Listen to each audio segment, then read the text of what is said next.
I'd like to call this meeting to order and let everyone know that we appreciate you being here. And if you are streaming in, we appreciate that you took the time or are taking the time to listen in on our board meeting. At this time, I need an approval of our agenda.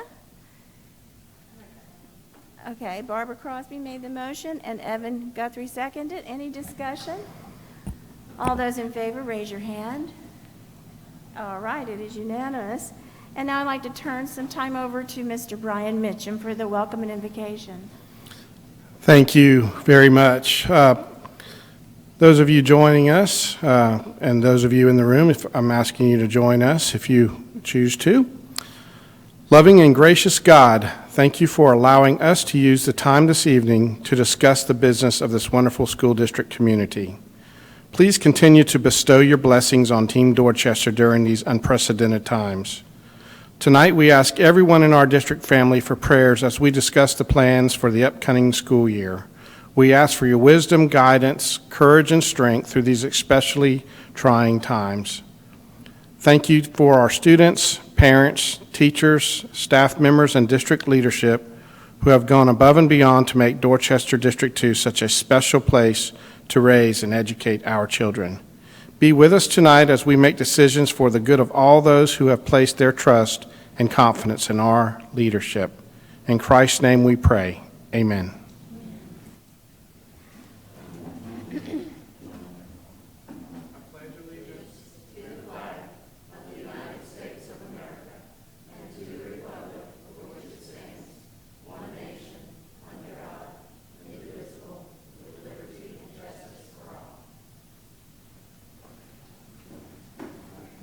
Thank you. Ms. Rayner, I don't see any public comments on the agenda. Okay. I guess people are happy right now, we hope. All right. Then we're going to move on to the approval of the minutes. In the first set, we have the called minutes of July 20th, 21 in regular session, and I'd like to have someone make a motion to approve that. Thank you. Ms. Tupper, Mr. Farnsworth second. Any discussion? All those in favor, raise your hand. Okay, that is unanimous. And now we also need to approve the moments from the executive session also on July 20th, 2020. Barbara Crosby made the motion. Okay, Evan Guthrie seconded it. Any discussion? All those in favor, raise your hand. All right, it's once again unanimous, and at this time, I would like to turn the time over to Mr. Pye for his superintendent report. Yes. It will not be as long as the last couple ones, but it's really an update. I think that we did the review of the reopening of school 2 meetings ago, and that was our first real genuine discussion of it, and we had lots of people deciding that was already finalized, but we still had some last minute comments that we factored in, including what you had raised that night, and for our staff and the task force, because we went back after meeting with you and met with groups to tell them that here's where it looked like we were heading, and it seemed to be on a course of success. And then, of course, when we finalized that, we came to you last Monday with the finalized plan, and I was very moved and appreciative of the fact that the board valued the work that went into it, understanding that none of us have ever done anything like this before. And at the same time, our number one issue was health and safety of staff and students. And of course, we were dealing with, the governor's orders and wishes, and of course the State Department of Education, and that keeps things out there. We heard today that 6 of the plans of the 79 or 78 have been approved. They listed those. In the area around us, I think Allendale and Berkeley were the only 2 districts close to us. Most of the upper part of the state, Columbia or Spartanburg. So that Berkeley does have the 2 choices. It's back to face-to-face up to 5 days, if that's what parents want, they choose that, versus the virtual model, which is, I guess, all virtual, possibly blended. I wasn't really sure what I was reading there. Clover and Berkeley have that piece. The other 4 school districts approved has the the hybrid model that we have in the middle of ours. So they were starting at that level. So it was too early to tell if we're going to be approved or not. Ours had everything. So we offered all three. We didn't just throw out and said, this is what we want to do. Here's where we want to be. We want face-to-face. We want it yesterday. But here's how we plan to get here based on the health conditions that we think that are out there that we need to know about and we need to use to protect our employees and our students and our community. And I have received, normally when we make a decision, I normally only hear from those who are upset. If I've had anybody that really appeared to be upset and really upset, it was less than 5, the emails that I've received. Probably about 10 or 12 with lots of questions, what ifs. So they were really doubting Thomases, as I'm in that boat often do. Then I had over 100 that applauded and said, this is wonderful. We think this is the best thing that you could have done. We appreciate the work. So I don't know if you're finding that in your emails, but it was heavily skewed, and you don't ever hear from the people who are happy. I go to the doctor's office. 2 of the nurses have children in our district, and they're just on and on about how wonderful the plan was. 6,000 people saw it the first time. I don't know what we had last time to see the streaming here of the meeting, but people are listening. They're anxious to know, and they're watching. They just want to know. Mostly, some of them might be disappointed. Some may be very happy. Some may be on the fence. But the biggest thing is they're all ready to move. People are tired of thinking about it and talking about it. Just tell me what you want me to do, and we're going to do it. They need to get child care. They need to make sure they have transportation if they feel the buses are too crowded. Today we did, Ms. Crosby, the dream I had of perhaps working and trying to get in our model at some point when we're going to bring the people back to face for like the AA day, BBD, and then see they're all home. Kindergarten first, it does look like we're going to be able to possibly offer that as a model to bring the children in half sessions every day, 2.5, just like the old days. A half session of kindergarten, 5 days a week. This will have a shortened day, but we will make it compact. Then they can do Waterford, and anything else that's online could be the support stuff they do at home that doesn't call for any supervision. Very limited. The teacher would have the face-to-face. Now, we've got to run that by our teachers and our principals. I talked with 2 this morning, and they were beside themselves if we could work that out. And Mr. Shope has had a hard time with that, but he tells me today that, reluctantly, that we can do it. It's going to take some buses and all. We can do it. So now I'm working on 2nd grade, but I don't want to try my luck too far. But I feel good if that does work. So we're still, this is, I told you, very flexible. We're trying to constantly improve it, getting children in school as fast as we can, but as safe as we can. And of course, by bringing in half the kindergarten class, the biggest kindergarten class we had last year was 26, and so it was 13 and 13, and these are 1,000 square foot rooms. So that's plenty enough space for half the class, and that way a teacher sees her whole class but divided into 2 groups. And they would stay in family style. They stay in the room. They eat in the room. They do all those things. It's just they have the FaceTime because we think they're not ready for 100% virtual. It's my opinion. I feel strong on that, and I really would like to offer more. But so we are exploring that as well as a multitude of other things that parents have asked us about, teachers have asked us about. We have said no to nothing. We put down right now we don't have a way. But we'll keep looking. Thank you for your suggestion. We're going to weigh it all in best we can. And if we have any major change in our plan, we'll certainly bring it to you because we want to have the final, this is it. And no surprises. And we'd like to give them at least two weeks notice that indeed it would be here. I'm trying to get as much notice so the parents can work on child care. As of today, we will be offering child care as we always have, for when we go back to those optional days where the teachers, the parents, their child comes in on Monday and Tuesday, but they're working in downtown Charleston, well, the kid could go to the school daycare part that afternoon, and then if they're home Wednesday, Thursday, Friday, they can do all day. Isn't that my thinking? I think that's what Ms. Bishop has worked out. So that's better than we have. There's no other district that we know of in South Carolina offering any kind of daycare. So that is another one of our miracles that we're trying to do that won't kill our budget and harm us in other ways. So we're trying to make it so everybody that wants to be in Dorchester 2, really wants to be with us, can find a way to make that happen for their family. Again, we could lose some just because that's the way it is. You can't please everybody, but we're hearing so many people are still calling their principals saying, I need to know as soon as possible, are you going to have daycare or not? Because if you're not going to have it, then I'm going to probably stay home and homeschool my child. And so, and homeschooling is fine, but why would you homeschool when you've got a school system like Dorchester District 2? So they don't maybe know what I know, so I'm going to bend over backwards to try to please as many people to get their children where I know they're better off. They can't find anything better than what we have to offer. So we're still fine-tuning those kinds of things. Still working with anybody who has an issue, a health issue and all. We're very guarded about that. We can't discuss those things in public. We can't have maybe a ruling on this is how we're going to do things. But if it warrants special consideration, we've always done that as a district. We just don't talk about it. It's something we do. We take care of our people.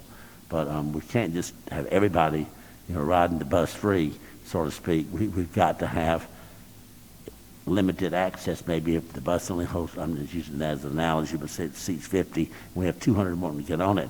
We have to have some criteria of how do we get the 50 on it that need to be on there first.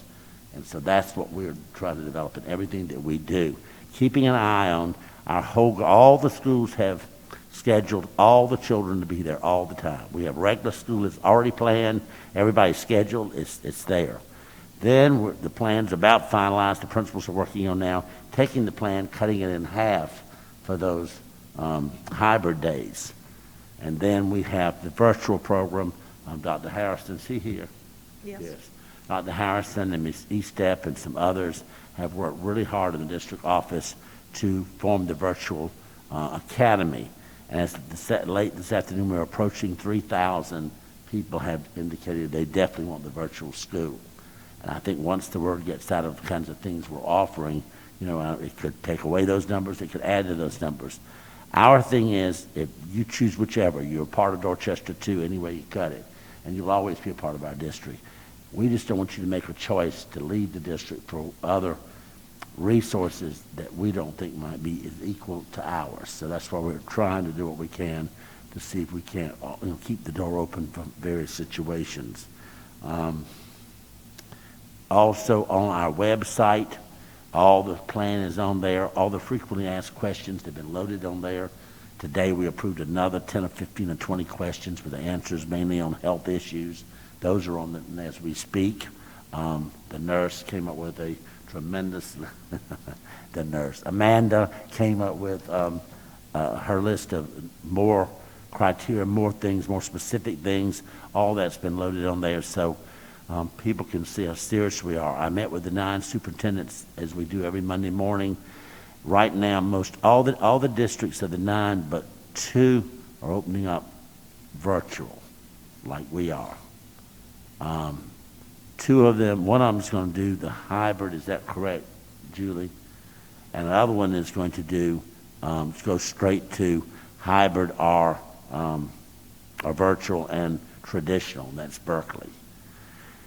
Berkeley was the only district in the Low Country not doing September 8th. Their board, I think, just passed it. And they said they're going to be. They vote tomorrow night. They vote tomorrow night, and they've indicated they're going to be changing theirs to ours. The same thing. So all the Low Country will all start at the same time. You see how this works, and I think it makes it easier for public to understand things when they see people doing like things, and the newspaper and the television stations don't come on and have to list each school district separately, and they get the 2s from the 4s mixed up, and everybody's all confused. The more things we do together, it's easier on the public. And so we're trying to do that. It's been a pleasure working with them. And we talk about, are they going to mandate masks and all at this particular time? Most of the districts are mandating masks wearing by all staff members.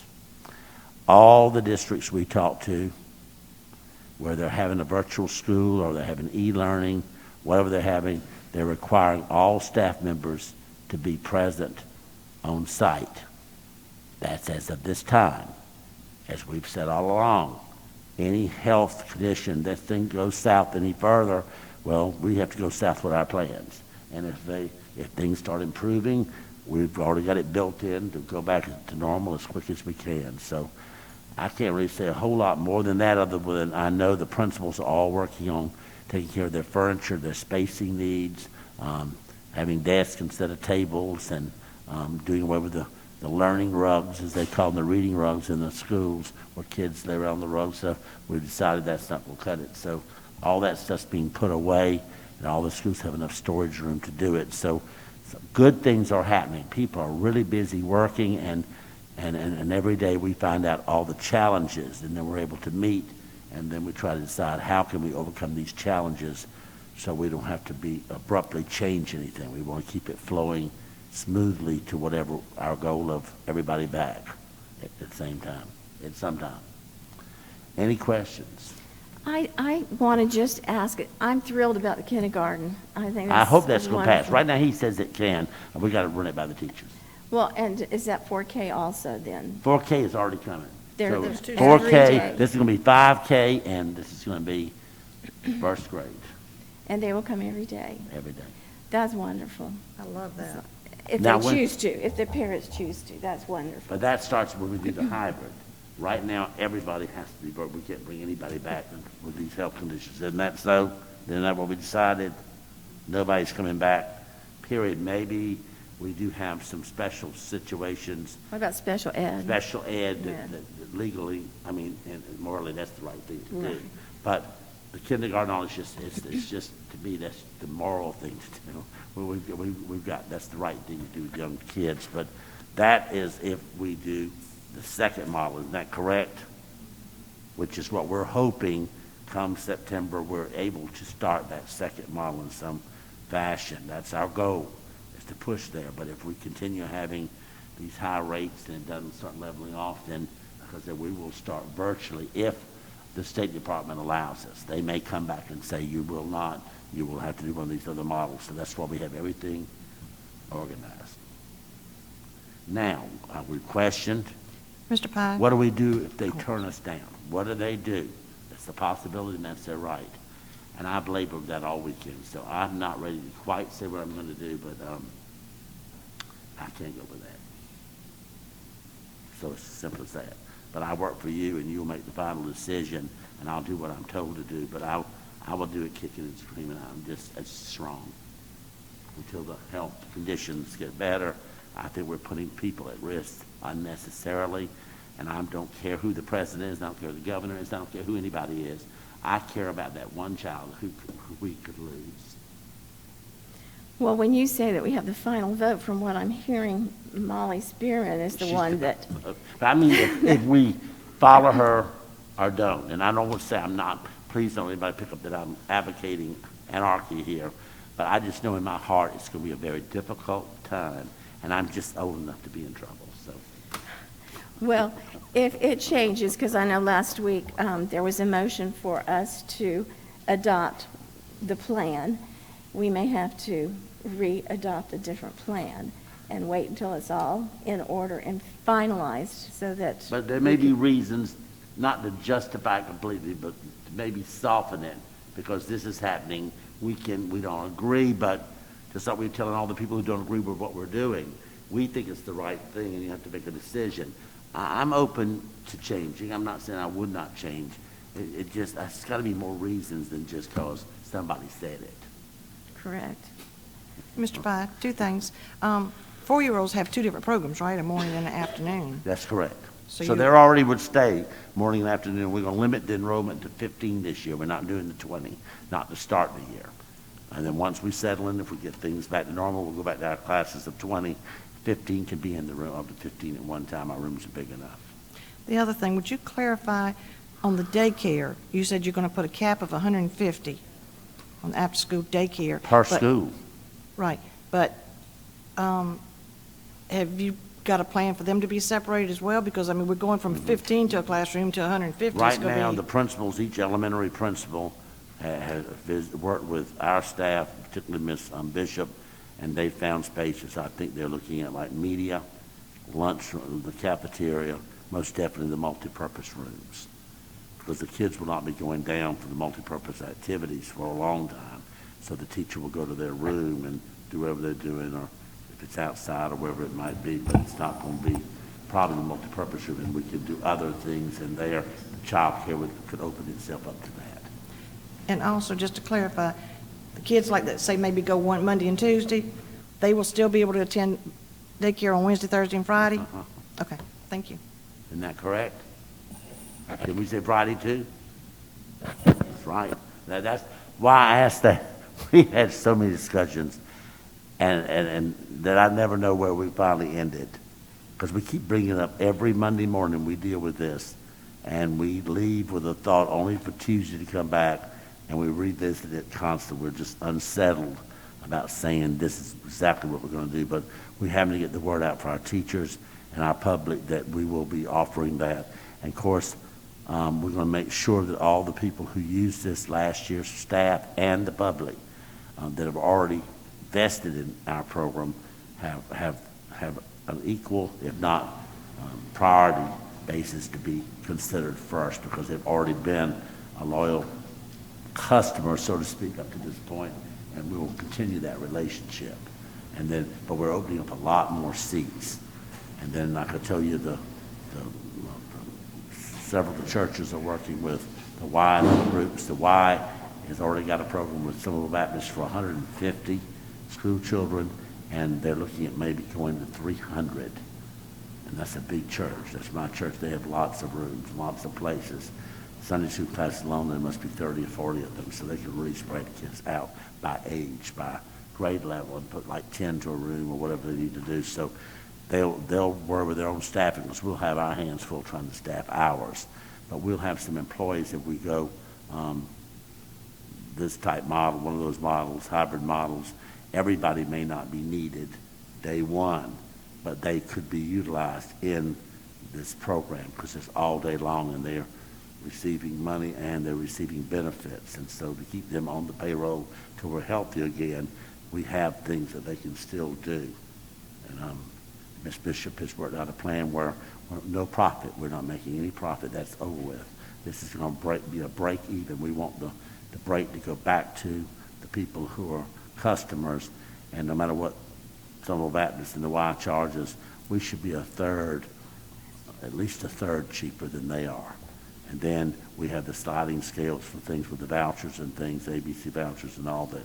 If you qualify, you may not have to pay anything. So all that's turned in for or a reduced rate. So all that's out there. So when we have people saying they can't afford it, we're going to do everything we can to make it happen. We're giving her the names. I want her to call them and sit down and make sure we've exhausted everything to try to make sure every child is accounted for. So if Friday is a virtual day? Friday would Then- be if we get into that mode. That's our middle plan. Right. Those kids that would be here in daycare, would they'd have to bring their own computer back, wouldn't they, and have to work Yeah, on? they Yes. bring them back and forth every day. Right. And there will be Got time. cases. But see, unlike maybe other places, we have trained staff that will work with these kids on helping them and teaching them during that period of time, so they're gaining more than they would if they were sitting at the computer at home. So we saw that as a positive. Mr. Pye, I have a question. What about, do you have a plan also in place that if a parent chooses not to send their students to the after-school program only on the days that they're in school, but not maybe the other 3 days that they're not in school? Do we have a plan such as that? Yes and no. The plan we voted on today, I'm not sure that ended up in there, but again, we're flexible based on as the people tell their needs and what they want. I guess at any point in time, Kathy can move that direction. She's just got to make sure when she hires these people, she keeps them gainfully employed, and that we don't overstack too many kids versus in it a 1 to 15 ratio is what she's going for. And we want it to be a learning environment, not a babysitting.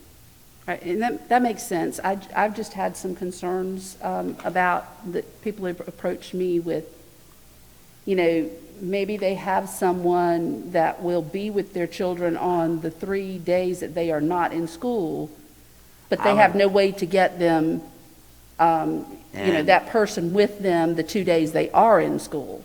We have to make sure we have enough kids, but if we can fill up with what we have to guarantee the help that we have for those who need that, then I guess we can work on others who come and go on another type of schedule, because I'm talking to people like the Karate Institute place here in town.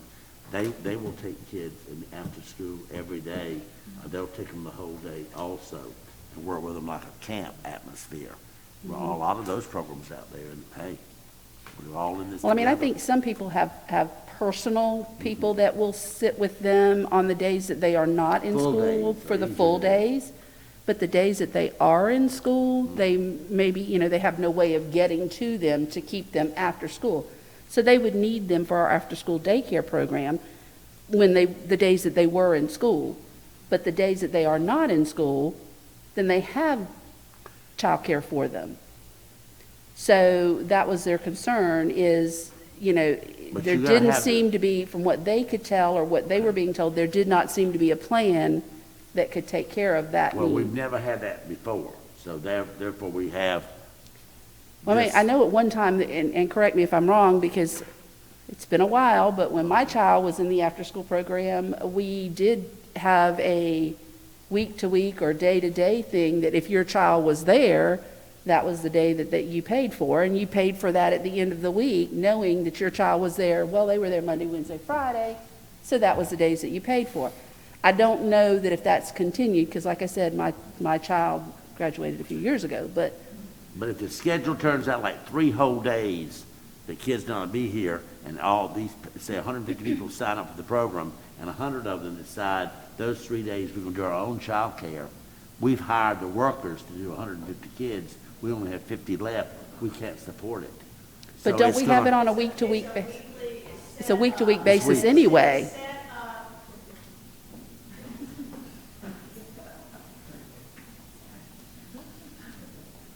Good try. Good try. At this point in time, it is set up on a weekly fee basis, Yes. whether you utilize it 3 days a week, 4 days a week, 1 day a week, so that, as Mr. Pye said, we can make sure that we have the appropriate number of staff for those high days, the low days, et cetera. And also, too, we know who's coming and who's not coming for accountability purposes, and so that, that person, just like in a regular daycare, that person is holding their spot, so that if their conditions change, then they can then utilize it all 5 days or whatever they need. So right now, it's set up on a per-week basis, regardless of how often you utilize the services. That- Whether it's half-day or full. But once we Yes, get our ma'am. numbers in, Yes, ma'am. then I think that We we can could- then look to right. see who have those special conditions that matches the number we need to make it work. She's gonna work it out. She's Right. pretty sharp. She's got all kind of scenarios that may not be showing now that we could go to. Again, we're flexible if the need arises. Right. But keep in mind, we're the only district doing any daycare. Nobody else is doing anything. Right, and I think So- that's well appreciated. I mean, I think everybody realizes that, and they're they really appreciate the idea that we've gone to this extent to do this. But these are just some questions that I'm getting, and We'll get them to, we get them. Right. and I wanted to ask a question though. On the days that they are not attending school, are they able to come to school at, say, 7 o'clock in the morning or 6 o'clock in the morning? So, Are they that, able for to- example, if they are an AA student, they would typically, on Monday and Tuesday, they will only need childcare in the afternoon. Exactly. But your BB students who are not in school, they have the availability from 7 a.m. to 6 p.m. as long as parents can provide transportation. Transportation to, on the days that you need full daycare services, is the responsibility of the parent, because we still have to maintain social distancing on buses for the people who are actually attending classes. So it would be a full day, and that was my question. Yes, ma'am. It would be a full day. It would not be like, okay, you only still get a half a day or whatever because you're. No, ma'am. Because that was one of my questions, Yes, one of the ma'am. questions I had received as well, Yeah. so. Typically, AA students would attend full day on Wednesday, Thursday, and Friday. Right. because they're in school on Monday and Monday, Tuesday. Tuesday, yes. Whereas BB students would attend full day if they needed it on Monday, Tuesday, and Friday, because they're in school on Wednesday and Thursday. But this is also something that you're going to take, again, on a case-by-case basis when things are working out, and then see if we can Absolutely. Yes. work with people. We've Okay. always done that. Yes. Well, and It's not I widespread, we've done. agree with that. I know we have, but I just wanted to clarify And we'll that. know more about numbers when we get the registration open and going, which will be soon. Great, thank you. Yes, ma'am. The question I was going to ask is, when will we have registration so we'll have an idea of how many kids are coming back? We are trying to open that in conjunction with our online student registration so that all the registrations don't get confusing. And that's going to be opening next week. So I anticipate registration information being coming out very soon this week for implementation next week, because we need to get a handle on numbers at each site. See, we gotta So move it's gotta be staff like a too, fax man. We and got a fees bunch of day. staff. Similar, yes, ma'am, all those go have to be some kind of virtual fact and fees day. I don't know where the kids are. And that's when we typically registered for an extended day, was on fact and fee day. And so now we're having to modify how that's going to look based on that we need to do everything virtually. I had a question regarding registration. I know there's lots of concern about the students who were lost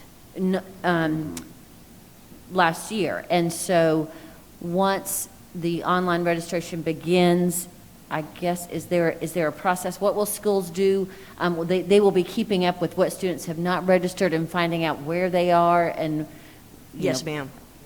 Yes, ma'am. They're We've done going to that. look for and try to find all of our students and where they are, because we feel like we're going to have to report that information back to the State Department at some point in time. So to have a process in place ahead of time is the most logical And roll, thing. unlike the spring, roll will be taken every day. Correct. And you will get excused or unexcused days. And your time runs out, we have to turn you into the court system because of the truancy laws. So Right. those were waived by the state in the spring, not now. It's going to be. Correct. That's the whole point, and even the governor, I'm going to defend him on this one. I'd like to think their rationale is they want real school to begin. Children need to be in real school. Parents want real school. Teachers want real school. Our problem is that it doesn't fit the health guidelines, and that's where we're trying to match them up best we can with all these different scenarios. But real school is our goal. Getting kids, even in daycare, all day is part of them coming to school every day. They're coming. They're not sitting in the classroom with their teacher, but they're on their computer knowing their teacher's down the hall. And there's just some security in that for children. Well, I had heard, listening to that committee meeting last Thursday that Molly Spearman was on, there are counties that have up to 1,000 students that they have not accounted for. So I feel blessed that our numbers are so much lower than that. What do we end up with? 17. Wow. We have 26,000 plus students. We have 17. And when you're dealing with 17, we lose that in normal school days because they just up and leave during the night. And it takes us a long time for them to, like when they go to Norfolk, Virginia, Savannah, Georgia, for that school system to send asking for the paperwork on that kid. And we get it back because our high schools are gigged on their graduation rate if they don't know where the children went. Even though it was 10 years earlier, we're gigged at the time that they're supposed to be counted on our data system. So we've got to follow through on that. Ms. Canarins, could you kind of walk us through how the LEAP is going to work, because that'll be the last week in August, but how is that going to work as far as getting, Good. She's been leaping all morning. I want to see how she to handles get this. get the kids in here, get their materials? Is that the bunny hop leap get or them to test the hokey pokey leap? Which leap? I Because you're know. going to test them and give them their computers that day. Yes, ma'am. It is our intention that on our LEAP days, which are in days for kindergarten through 8th grade students, that we, and I'll let my friends chime in too, that we will bring them in small groups. We are considering, and at this point in time, I just want to say considering because we haven't finalized our LEAP plans yet, but we are considering using, if it's safe to do so, the hybrid model in order to bring them in small groups so that we can assess them, so that because it's important for the teachers to have assessment information to help devise their instructional plans as they return to school, so that we can distribute devices, review how the devices are utilized, what the expectations are for the devices, so that we can acclimate them back to a regular schedule, and acclimate them on what the changes and protocols will be, pre-COVID to now COVID schooling. Things like health and safety measures, what will meals look like, all of those types of things. So we are in the process, we worked on that this morning, of trying to do a list of expectations for those days, so that they will be meaningful for the students and also to provide teachers much needed information. And we expect not all teachers to opt to do it. It is optional for teachers and students. Yes, so sir. we will offer, people are asking, well, we're not going to have art, we're assessing, we're not going to have P, we're not going to have those kinds of things. We will have a need for all staff members to be somewhere nearby because all teachers may not come. Right. If they don't come, we have children that aren't properly supervised, and we would work it out as a school to make sure how they're tested and how the films or the things that we have that would show them how to care for the computer and all, somebody could just go through the motions of that, or, and just really supervise it. It's all self-explanatory. So we're trying to arm ourselves figuring that everybody will not be here, which means then the first 5 days of school, when we do come back, we're going to be short because not everybody would have been tested, and certainly everybody won't have their device. With it being hurricane season, that's not good. So we're having to open up several opportunities to make sure we get that much needed data, and then we can function in whatever model we have to function in. Regarding those leap days, I'm just thinking if you have an elementary school child who might be a little overwhelmed with all the information that they're going to be getting and responsible for, are the parents going to be a part of that, or are you going to do that virtually, or? They have to sign that form. Yes, we can. They do have to sign the agreement form, but there will be videos so that they can do that at home, and a way to do that electronically for that, because we do feel like it's important for parents to understand the devices and what the expectations are as well. Ms. Canarins, I feel like we're just popping, but during these leap days, if a child wants a different schedule, walk me down, or are we even considering that? Like a high school child said, oh, I need this to graduate so I can, We will do that with those students individually as we find out that there are needs for that. We don't have to wait for leap days in order to modify Right. schedules and that kind of thing. So We do as that they're every year. communicating with their principals or their assistant principals or their guidance counselor, those schedules can be modified at any time. But yes, we could also, but we have to remember that leap days are only for kindergarten through 8th grade. So we're going to have to make some decisions and special arrangements for our 9th through 12th graders as well. sure, that's good. Will students or parents have the choice of either going Monday, Tuesday, or Wednesday, Thursday? No, ma'am. They'll be assigned based on how they would go in our hybrid schedule. But we will make contact those with multiple kids, that we put them on the same schedule, or if the parents want them on a different one for childcare, then we would do that. Again, if someone has a real issue, they're not picking the thing, but if they've got an issue and they come to us, I don't think the average principal doesn't really care. They just want to make sure that we assign it. Now, if we have the alphabet, we're going to say A through K and L through Z, well, then it's going to be hard to let an S and a T and a U come up in the morning unless there's a real valid reason. So we keep track of the kids to know where they're going. But again, everybody is talking about how flexible it can be. The parents didn't ask for this. The children don't deserve this.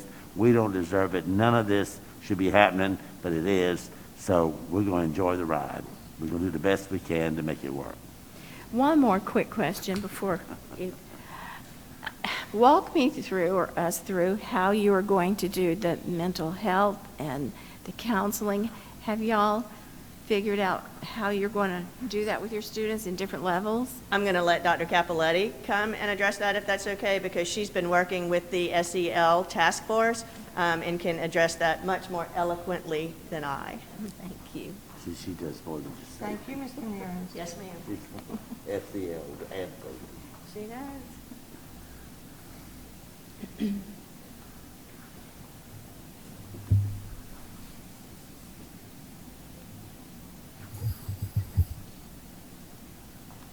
Good evening. The Social Emotional Committee has a plethora of options for students as they return to school. In conjunction with Gayla Mercer-Brown, who is the lead counselor in our district, there is a curriculum called CASTLE. It's been adopted nationwide and statewide, and it has all the aspects of a safe environment. It approaches the whole child in terms of regulation of emotions, in terms of acceptance of diversity, in terms of decision-making, in terms of friendship, relationships. And so there's just a huge amount of curriculum that's available. And so the counselors, of course, are main persons, along with our school psychologists and our classroom teachers. And so in reference to the LEAP days, that's one of the really most important things that we can do during those days, is to do a, you know how I always say we take a temperature of the body? Well, we're going to take a temperature of the heart and see where everybody rests in terms of social-emotional safety. Because the kids have to feel safe and accepted to be able to push up to the table and be ready to learn. So we don't want anyone pushing back. We want everyone pulling forward. We're seeing the glass half full, but we do know that kids have been through trauma. And in the Social Emotional Committee, we have tiered the interventions just like we have with our academic interventions. So in the document, you'll see core responses for all students, but we know some kids are coming back at a high level of intensity relative to what they need to push up to the table socially and emotionally. So we're going right to the top. Mental health counselors have been part of our Social Emotional Committee, and they're going to be instrumental in the tier of intervention where the kids need, and the families, the whole families need that direct service. So I hope I've explained that it is a body of information and knowledge. And I send her something every day. There's Yes. so many models out there, and they all sound great, and there are some of them that are basically free. Doesn't the National Teacher Association have a program? Yes. It All might those- even be the state national PTA may have a program. There's a Absolutely. lot of things that are already out that don't cost one penny, No. and we can look at. We just don't want to have a million different things to be so fragmented. Right. We're not, we gotta have some structure. That's what the kids are really missing. So how do we build the structure in while we're flexible and yet again working with their social emotional side, and all those things sometimes are in conflict We've been with each telling other. our principals the best gift you can give your teachers and your children is the gift of time. Allow them to have dialogue with their students. Allow them to listen, for the dialogue to be reciprocal so the students feel comfortable. Our core values set us up for that. I mean, we have that open heart concept because you have to be able to listen, and that takes time. And so we're not just about pushing into algebra and learning to read is all vital and important, but you have to be able to listen to the kids and see where they're coming from. All those resources are provided. We have, we looked at social and emotional for the students, for the teachers, and for the parents. So when all's said and done, on the website there'll be a lot of resources, free resources for our families to use so that they feel socially ready and more open and safe to sending their kids back to school, and safe in terms of restructuring their own family units, because many, many family units have been disrupted in so many different ways, and we've heard so many different stories, but they're all unique. So Mr. Pye says this so well, and I say it too. One at a time, individually, we'll look at our families and see, where they are and what we can do to move forward.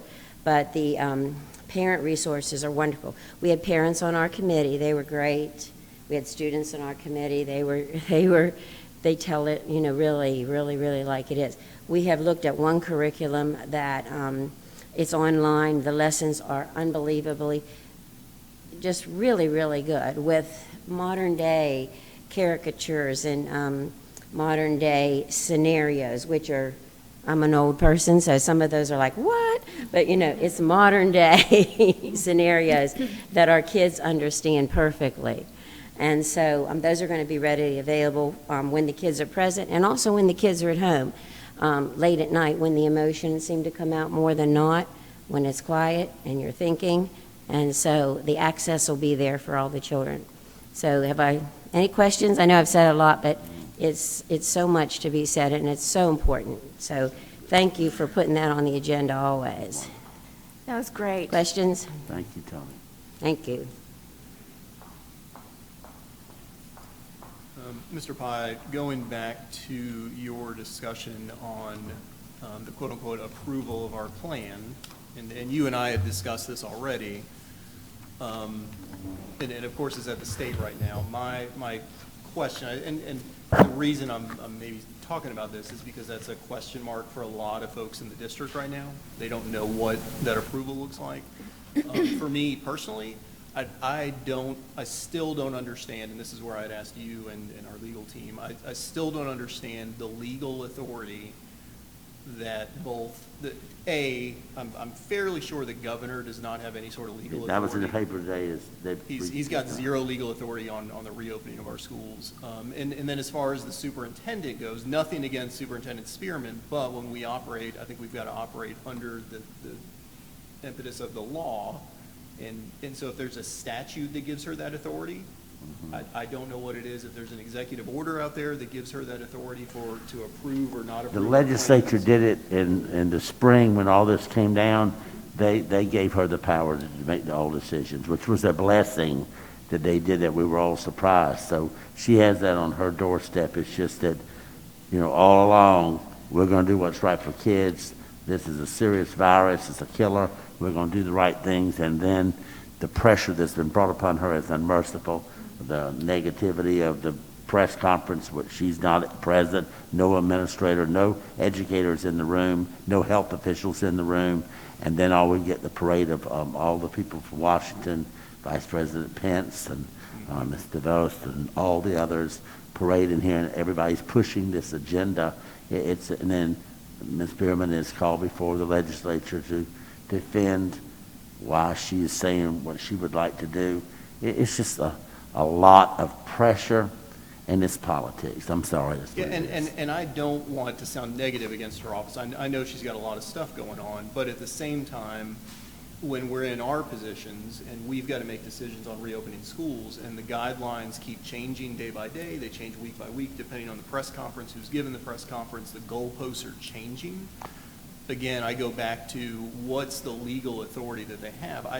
I feel, and what I've heard through some different channels, is the superintendent's office is hanging their hat on the continuing resolution from the CARES Act, that they're tying that authority to that. That's what they're doing.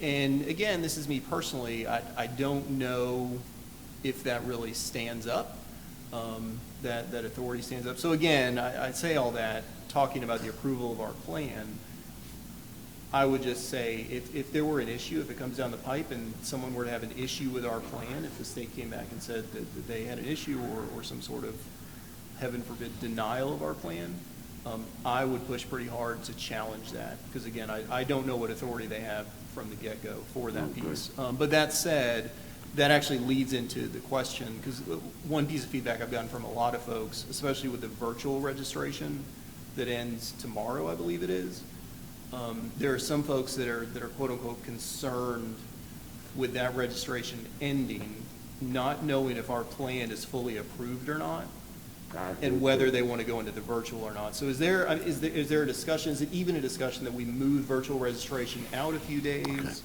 What are your thoughts on that? Well, we have to have this deadline only because we've got to decide what teachers are we going to move out of their schools and give the proper notice based on the interviews we're going to have, and we should have enough, but a lot of them are changing their mind every day because they too are uncertain.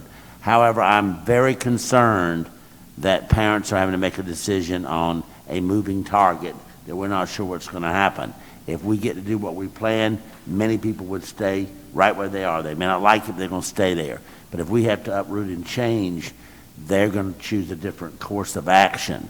So, and that's why they want to know we're getting that on every decision we're making. Child care, virtual school, every single thing, the parents, the start date of school, the calendar, all these are big issues. That's our whole life is based around the school calendar. And they want to know all the daycares are calling us, the private schools, everybody copies our calendar. So we're sort of the leader in the group. We got to at some point make a decision, a tight one, and go, and this one's holding us up. So we let the thing stay. I was overruled, I'm going to be blunt, with everybody but myself, because I'm getting it from parents and people who are crying. They're not trying to get their way.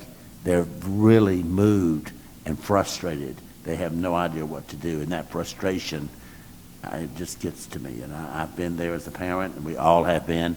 I can't please everybody, but when you see that kind of emotion, you know it's more than just, I want my way.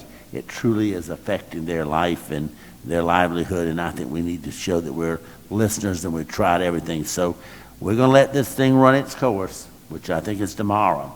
We will be opening right back up. We've got to have a number to go ahead and move our teachers and make these decisions based on this number. But we know that several hundred, we just don't want people who tell us they're doing it. We move the teacher, then all of a sudden they come back and say, we're going back to Beach Hill, we're going back to Flowertown. We've already moved the teacher out. We don't have a teacher for those children. So that's why we're having that decision. And a lot of people are prepared to make it. I just know there are dozens of parents who don't, but we're going to have that window. They will not be left out. Okay? I might be calling them, begging them to do it. Justin, Molly Spearman said today, we will not go back to school with numbers of this high, without a 14-day period. So figure 14 days from the 8th, back it up. And that's what she said today. She said there has to be 14 days of, lowered. Well, each district this morning talked about different days. Several used as late as a date in August. Was it August 10th? What was the date? 13th? One used August 10th, but one was even out to August 24th and 31st. To make final decisions to tell parents, this is it, we're moving on with this. I'd like to be able to say it's final even sooner than that, but again, we'll be working with people individually. We just don't want to, just like in high school, you sign up for courses, and then you come running and then you want to change your whole schedule the next day.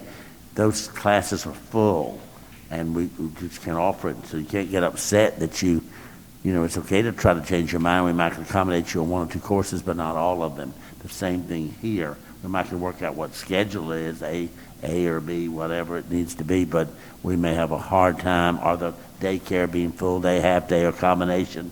Those kinds of things we have more control over. But what she tells us we can and cannot do, it'll be supported by the State Department of Education, I haven't been threatened with money. I know the president threatened to cut off federal aid, which we're totally dependent upon, but I've not heard that on the other side. I just know that $33 million that was coming to public school got gone. And of course, we have the attorney in Orangeburg that's contesting it. It's wrong. I thought that's against the Constitution of the state, but maybe I misunderstood that. If we were in the top 10, feed them all.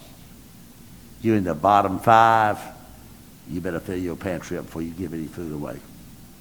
That's my opinion. The 14 days would be that week of our leap. Yep. Okay. So, I don't know if you ever really asked me the question. I thought I answered that pretty clearly the first time.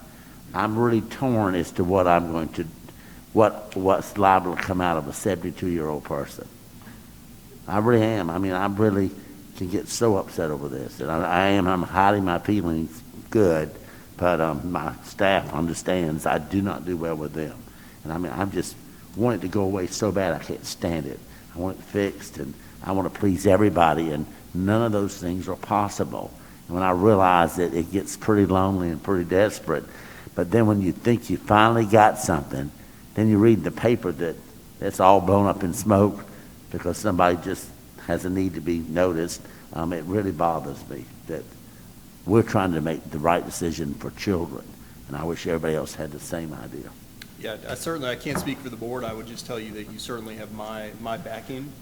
I feel it. On the plan, and it's just, again, I'm about fed up with the state and the federal government because they keep changing the parameters. They tell us, no, you guys come up with a plan, district, you come up with a plan, and we'll go with it. But you gotta add this, or you gotta add this, or no, now you gotta do 5 days, or now you gotta do 1 day. And it just keeps changing. And that either as a leader, as state leadership, either take ownership of it and do it, or don't.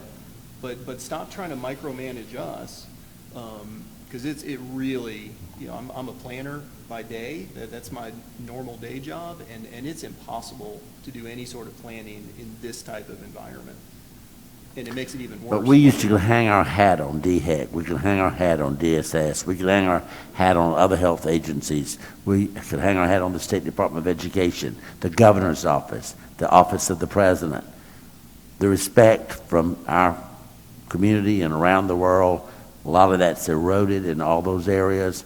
So it's hard to go out and beg people to do what we're being forced to do because they don't believe it.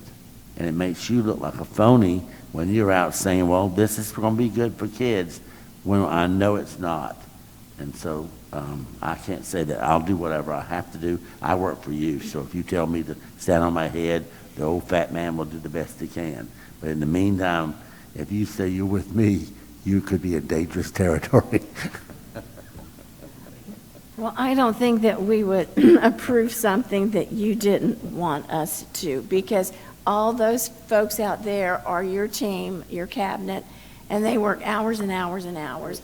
And it is not political in this DD2 district.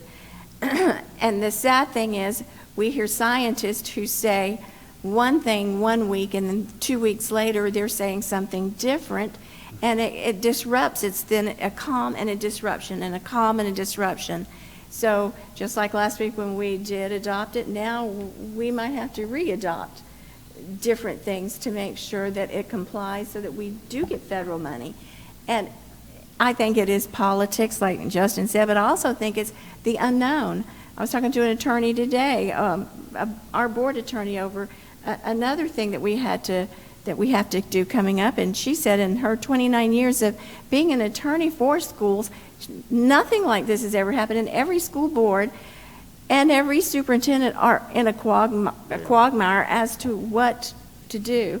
And I do take my mask off, and I want to say real quickly, I got an email from a deaf mother, and she said that she has 2 children, and she watches it, and she reads lips. So I hope it will be okay for those who are speaking for us to do that. So there may be other deaf people out there, but I told her I would do that. I knew that too, and that's why I also was doing the same. So, but I'll put it back I on. just got to remember to put it back up and I'll quit talking. But to capsule everything, I think this board totally supports everything all of you and the head here is trying to do.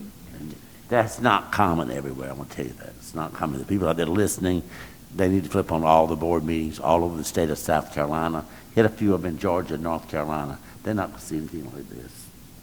So we are a team. It's just, they keep changing the rules. They keep bringing a different referee, and they're calling things against us, penalties that we didn't know was a penalty. And we're still trying to win the game because we know we're good. You leave us alone, we're going to be fine. You mess with us, we're going to dig in and try to do the best we can. But at the end of the day, I just hope that people will always remember the children come first. Always. Mr. Mitchum, did you have any questions? Okay. Well, then, we're going to move on and have Ms. Tina Meunier come and give us the financial report, which is usually the thing that we are always stressed out about.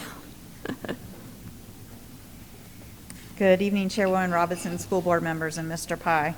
I'm presenting tonight the May 31, 2020 financial reports that the finance team has worked on, and don't stress out about these because I think that we're doing all right as of the end of May. Better to hear me this way. Thank you. So I want to go over what our team has put together, our finalized May reports, and discuss some forecasting through the end of June. We've been working on closing out our books. The auditors will be coming in soon. They're already working on our procurement audit, and which will be another part of what I need to present to you after these financial reports. So after our school buildings were closed for a little over 2 months, you can see some savings here as of May 31st, 2020, as compared to May 31st of 2019. You can see we have about $7.5 million in total assets, higher than last year. Liabilities are right about the same, and our fund balance is looking a little higher because of those savings. We do have 2 months left of expenditures. Salaries for teacher contracts go through the end of July, so those will be accrued back to June 30th. On the next page is our revenues, expenditures, and changes in fund balance. And you can see that at this time, our ideal remaining percentage would be at 8%. We're at 10%.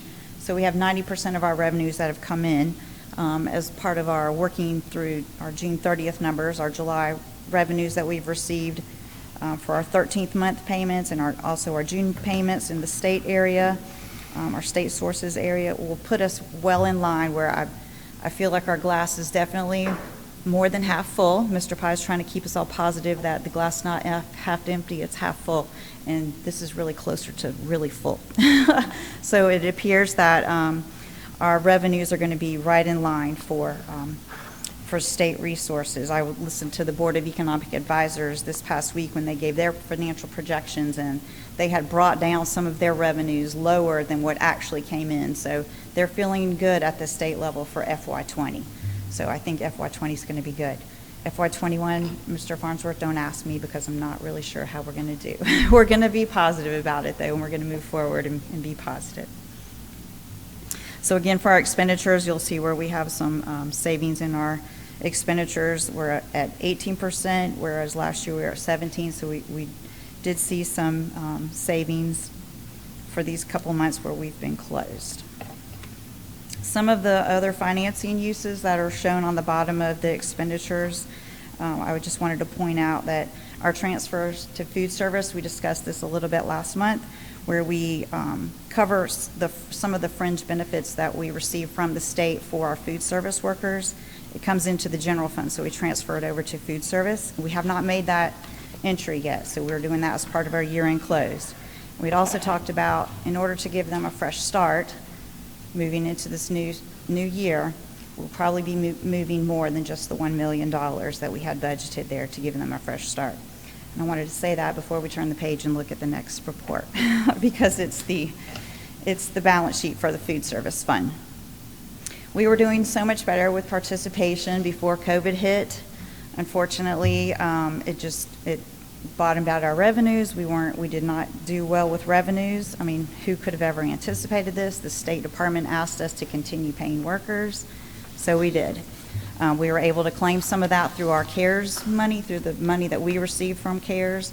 And then the State Department has issued some of their money that will help us with food service. It's not going to be a lot, but we'll get a little bit from their state pot of money as well to cover for some of the salaries and benefits. So you will see that our total fund balance as of May of 2020 is a negative $2.9 million. However, we have not done the transfers yet from general fund. The final page of this report is our revenues and expenditures and changes in fund balance. As you can see, May 2020 versus May of 2019, our USDA meal reimbursements, they just stopped. And we were doing so much better this year. So that flows through when we don't receive our revenues and we're still paying expenditures. That's why we're at a negative fund balance for food service. Tina, can I ask a quick question? Yes. On the USDA line item? Yes. Why is that? So from the federal government, I guess in the pandemic, they're providing food, but they're not giving us revenues back? Is that correct? Yes, we are, but it's just for a small amount of the meals. Normally, we serve 26,000 students, and we serve all those meals, but now we're only doing a small portion of those meals. So they are reimbursing us for the meal pickup where the students are coming for the summer feeding program, but it's not nearly as many meals as what we normally would serve. if that makes Is sense. it truly zero? Like I see a zero on this sheet that I'm looking at. Um, On the balance sheet. Oh, I'm sorry, on the balance sheet, I was looking at the revenues. Where you see due from federal government, Yeah. we may have gotten that revenue in prior to. So those are all, so we're usually a month behind in getting all of our revenues. So 764,000 that we would have gotten as a receivable for May of 2019 It could just be would a have come in month in off for June, 2020. yes. I Yes, got the it. timing. Got it. Thank you. And again, it's a lot less. We would not be getting $764,000 now. Yep. Thank you. Ralph Ham, would you know how we did payroll-wise, personnel-wise, the budget we set aside for personnel? We've never not made it since I've been superintendent, and I take great pride in that. And if we didn't make it, you keep quiet and don't say anything. But if we, I need to know that figure because we're so tight on how we hire and don't hire, but we have people leave at certain times that we don't have to fill their position. And I just mentally try to keep up with a lot of that stuff. Are you talking about for the food service or for No, for the all of us? whole district. I need to know because every year Allison's come back to say you not only stayed in the budget, but you saved us some money that Yes. moved on. And that's with us adding positions, Yes. all kind of things we've done. That's just the way you run business. And I take great pride in that. So I'd like to know that because that's where 85% of our money goes. Absolutely, And so, absolutely. Lord, if we're going to save anything, it has to be in that area. Well, Allison was the master of calculating those salaries and benefits. Well, and, she's still on top of me. She gave me a hard time. I mean, I had to go, it was awful to try to hire a dog catcher. I had to go through all kind of stuff. And then after I did, and I'd come in there and figure out how to put all this money together, she said, Mr. Pye, math doesn't work that way. You can't take 2,000 from here, 6,000 from here, and you get your 26,000. She said you saved the district. It does not work that way. But just You for take the it from the record, same pot of just for the money. record, you're covered anyway. You're well within the range. Well, why didn't you just say that and spare me all that trouble or worrying? So. Your napkin math works out. It's But good. that is a good area because Elena and those are new this year. This was their first year. I want them to feel comfortable how they stayed the course. They're very aware of that, and they work right. We're a team. I'm their Absolutely, supervisor. absolutely. They're my department, and we take great pride that there's no department, including yours, that's more efficient than mine. Of course, you know that. Well, I beg to differ with you, but I know you would. No, we've been working all very closely together for this, and we know we were going to realize some salary and benefit savings because of being shut down. We don't have all of our substitute teachers, And and I was hoping that would happen. yes, so we will save Something some good out of salaries it. and benefits. Okay, good. Thank you. And we'll keep you in line for the number of people you can and cannot hire, so Yes. we'll work together We're to going do. tight now. I'm real worried, so. So that is my report for the general fund and food service fund. I was going to go ahead and move on to the school balances, just to let you know that this report, again, is through the end of May. We're continuing to work with June numbers. Some of our July payments go back to June because services were rendered or goods were received that we ordered in June. So we are accruing all of those expenditures back. So that's why we can't bring you a more up-to-date report besides our May 31st report at this time. So when you see these May 31st balances, there's still more expenditures to come, but the schools, again, they were closed and they did not have a lot of expenditures. You will see some school balances in their trust accounts. We had to issue refunds for students who weren't able to go on field trips and just things that they weren't able to do. So we had to issue refunds, and those monies will be coming out of here. So at the end of the year, they'll look in line. So those are all of the items that I had for that. Before we move on to the next item that I have. Do we need to approve that right now before you move on? Let's If that's do- okay? Sure. I need a motion to approve. I'll make the motion to approve the financial report as information. A second. Lisa, any discussion? All those in favor, raise your hand. Okay, it's unanimous. Thank you. Okay, good, thank you. The next item that we have for you is, each year we bring you our minority enterprise report. As part of our procurement code, we track our vendors who are listed as minority vendors. and we set a goal of how much that we should spend with them out of our controlled budget. We project a little higher than we actually come in, but we're working on it. We keep working towards it every year. And the auditors will be looking for this information. They report this out to y'all in their audit. So Rhonda Grice, our procurement officer, prepared this report, and she asked me to present this. And this year, we had $1,112,525 as our spend with minority businesses. So if y'all don't have any questions about that. I'll make a motion to accept the minority spend report for 2019-2020. Second. Okay, and Mr. Guthrie second, Mr. Farnsworth made the motion. Any discussion? Does that rolls up from the schools, or is that at the district level? That's all spending. All right, all those in favor, raise your hand. It is unanimous. Okay, thank you all very much. I appreciate that. Thank you very much. We appreciate you. Okay, and now we turn the time over to Mr. Tony Souls, our Facilities and Construction Report for now. Can I ask a question real quick? Brought up something. When you're talking about the speech, the hearing impaired, Yes. do we have closed caption? Because even if our kids are doing virtual, wouldn't they need closed caption? Do we have that or access to that? Yes, Christie is.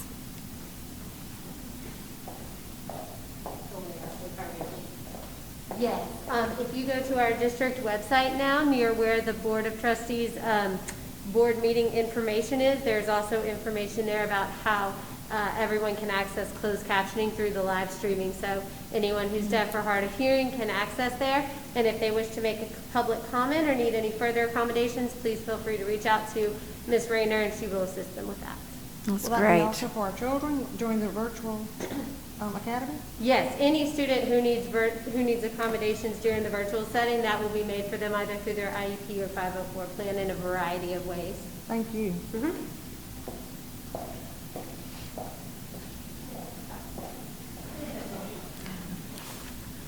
Good evening, Madam Chairman. Good Members of evening. the board, Mr. Pye.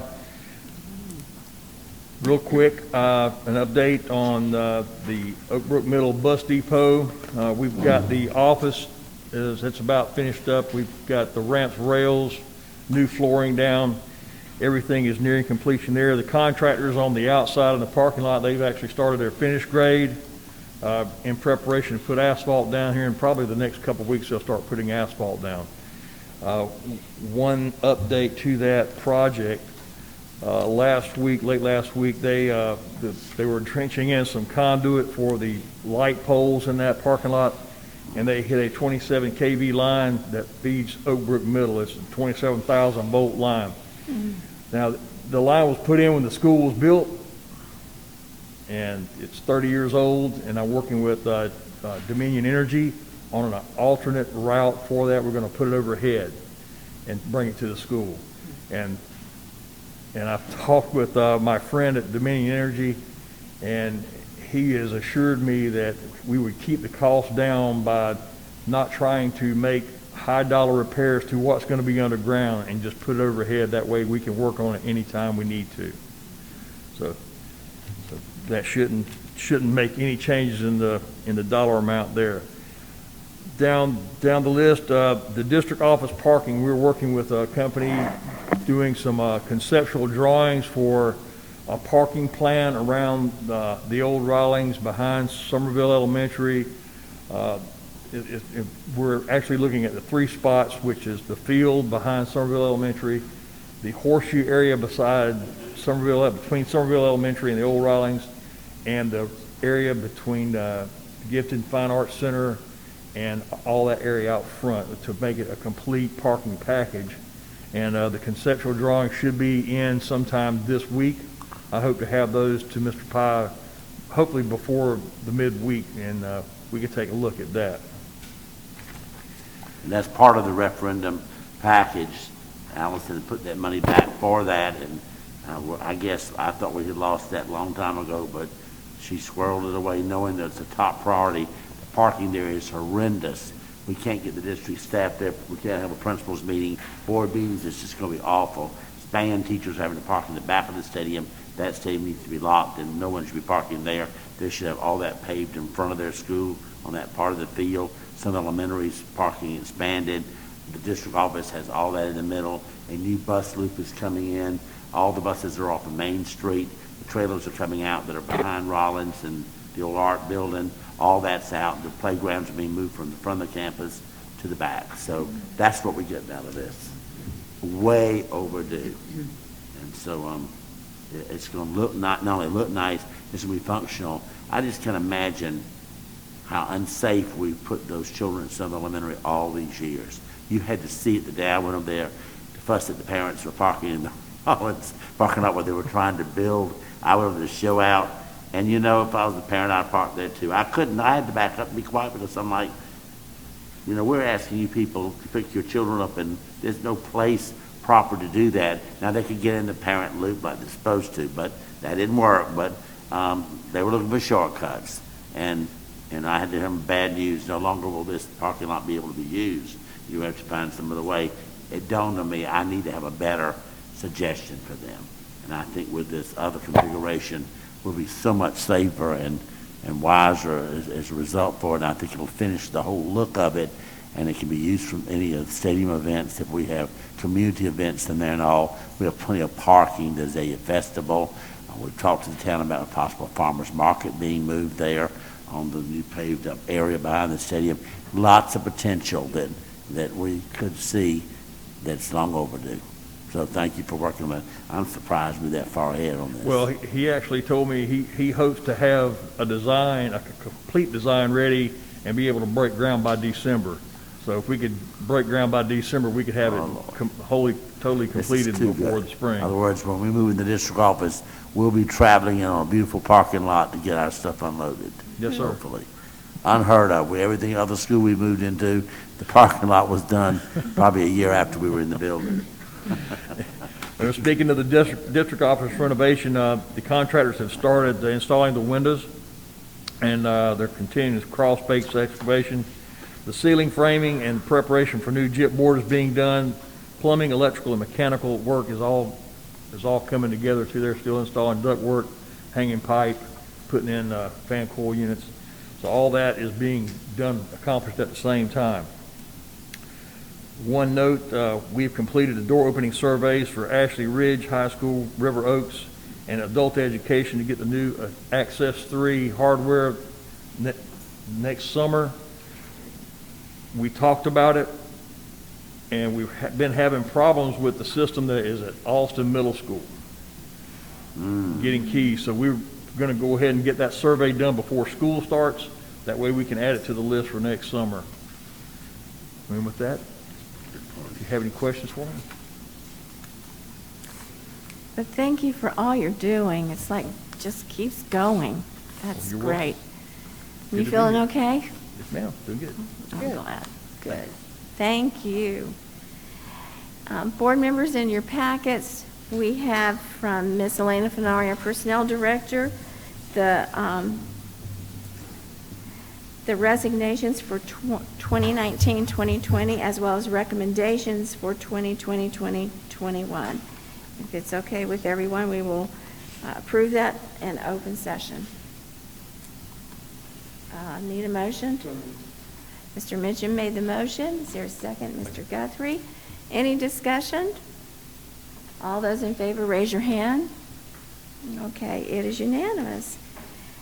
And under unfinished business, I'm going to turn it over to our policy chairman, Mr. Evan Guthrie. Yes, for your consideration, we have second and final reading on the new board policy, technology responsible use. Okay, and we went through a lot of that at the last board meeting with a lot of detail. So at this time, we just need a motion to approve. It's coming from committee, so we just need a motion to approve it. I make that motion. Okay, Barbara made that motion. I'll second. And Justin second. All those in favor, raise your hand. Thank you. A brand new policy. Okay. Sorry, I'm going to take this off. Under unfinished or new business, the timeline for upcoming superintendent's annual report. Next board meeting, Mr. Pye has very graciously accepted to give us the goals for next year and to go over some of the things that have happened this year that are good, crazy, and bad. And then the following board meeting, we will have the executive session for us to go into review.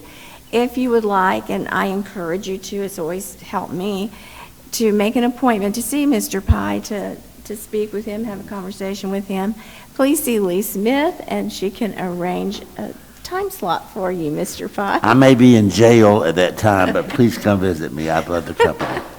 You will not be in jail. So that's just a FYI for everyone, and you should have all gotten a memo. Okay, great.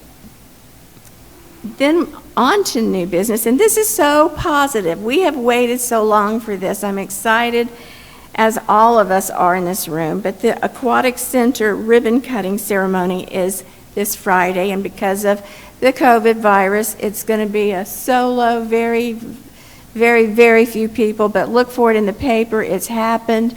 It's one of our bond referendum monies that we have spent well, and I'm sure there'll be a lot of pictures, and it will be a wonderful moment for our children in DD2 as well as North Charleston.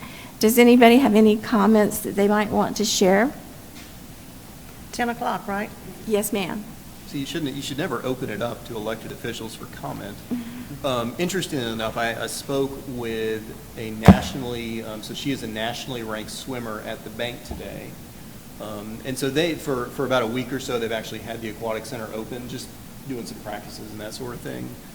She is blown away, and she's been to aquatic centers around the nation, and this facility is state of the art, world class, unbelievable were her exact words. And so if you couldn't tell, I'm really excited about the aquatic center.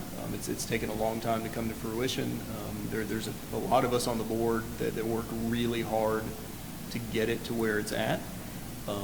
So I'm just super excited. It's going to bring people from around the country to our area, to our county. I think folks sometimes forget that the Aquatic Center is still in Dorchester County. It's not that far from us. It's going to bring people from all over the nation.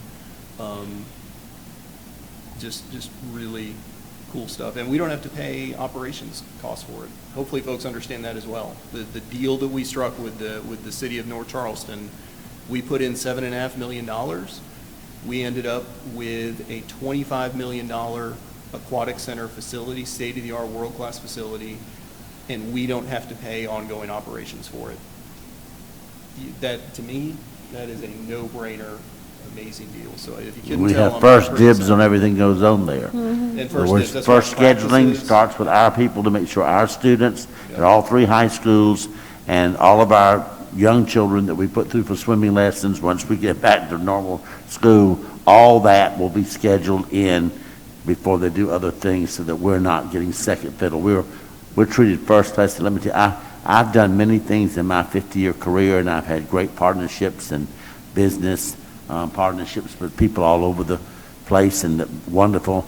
This has got to be an exception that probably is deserving of a national award of how 2 groups of people could work together to make such an improvement for community. That is a dynamic improvement to the state of South Carolina, not to Dorchester County, the entire region and state. This is a show palace, first class, and the city of North Charleston made lots of changes, none that they didn't run by us. They have never forgotten that we're their partner.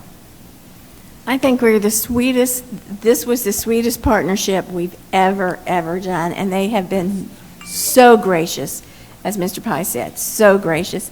I can't wait to see all the pictures. It's going to be wonderful. And we can all go. So put on your bikinis and your Speedos, and we'll head out that way. Mr. Pye and Mayor Summey, I think, are going to jump in simultaneously from what I remember when it got approved a couple years ago. I will then be in jail when when you need to come see me. I thought he said if he was guarantee. superintendent, if he was still superintendent, he would do that, but we might have to go check the recordings. I never dreamed this would come to fruition during my time. So here I'm still here, so I guess I'm stuck with that. And kudos to Brantley Construction for getting the job done. Our architect partner, Don Boss, Who's those usually guys. here. Yeah, but those guys could not have made this happen without everybody pulling together. And so it was a partnership not only between North Charleston and DD2, but a partnership unlike any others from a contracting standpoint. And it's nice to have not had the headaches to deal with a quote-unquote contractor, because it was all taken care of and overseen by the city of North Charleston. So we owe them a debt of gratitude for that as well. Yeah, he can't get over how wonderful it is. We needed some positive news, so this is a And you see up on the signage, North Charleston, but also in partnership, the school district is very much recognized in all their literature, everything they do in the signage all over the building. So, I mean, it's a real partnership. Well, at this point, I don't see that we have any public comments at all, which is very unusual. I hope that means people are satisfied, at least with the new norm that we have to live with. So I need a motion to adjourn. Motion to adjourn. Okay, Evan, and a second? Lisa? All right, all those in favor, raise your hand. Thank you. We are officially adjourned.